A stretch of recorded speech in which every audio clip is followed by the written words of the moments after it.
Hej sammen. Hej sammen. Og vi vil gerne lave en YouTube-kanal, som sagt. Yeah. Jeg hedder Ida. Og jeg hedder Freja. Og vi er 13 år begge to. Yes. Og vi går i 7. klasse på en privatskole. Privatskole Alsundborg. Og ja, det er jo sådan, hvad vi sådan gør. Og vi ved ikke, hvad vi vil hedde endnu, men det finder vi jo ud af, når vi sådan har lagt den her video ud. Så det kommer bare til at stå her. Ja, ja. Som sagt, vi hedder jo Ida og Freja. Okay, og vi vil nok lægge videoer sådan op 2-3 gange om ugen. Fordi at, ja. Altså, Ida var meget til på skolen, og så kan vi bare cykle herhen. Altså, jeg bor sådan langt væk fra skolen, sådan faktisk ret langt væk fra skolen. Sådan. Hun bor sådan 8 km væk. Ja, og så... jeg bor sådan 2 km.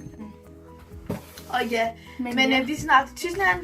Her på lørdag. Bare sådan en pinge, der står min mormor. Sådan lidt. Men vi går sådan alene ud, det er bare for fedt lift. Så. Og så betaler de også for frokosten, så det er jo helt okay. Ja. Så skal vi ikke have frokost. I betaler bare. Hvad? By the way. Altså sådan BTV. FYI. Sådan en gang der vidste jeg ikke, hvad det betød, så skrev jeg det bare sådan. BTV. BTW. Yes. Sorry, men ja. Ja, hvad er der så meget at sige mere? Så er der ikke sådan rigtig næste gang. Nej.